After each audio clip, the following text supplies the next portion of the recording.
ils récupèrent petit à petit les droits et vont venir construire le MCU comme une véritable machine. Résultat, Marvel est devenu un mastodonte du cinéma, enchaînant succès sur succès avec des films tels que Avengers, Infinity War et bien évidemment Endgame, qui est d'ailleurs l'un des films les plus rentables de l'histoire. Il devient le premier film à dépasser les 2 milliards de dollars au box-office 11 jours après sa sortie. Mais bien sûr, sans une part d'ombre, on ne peut pas avoir de lumière, tout n'a pas été parfait. Beaucoup de fans critiquent la formule.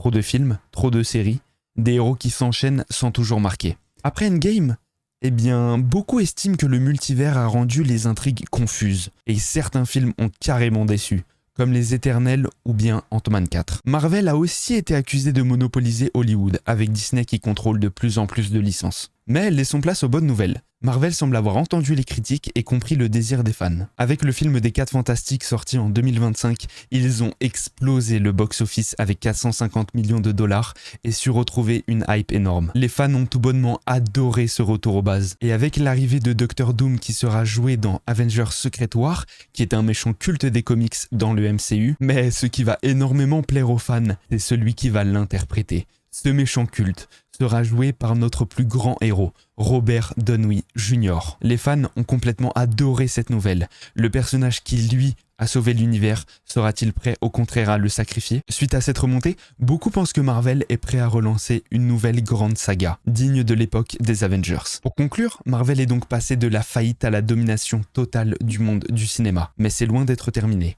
car le monde a encore besoin de ses super-héros.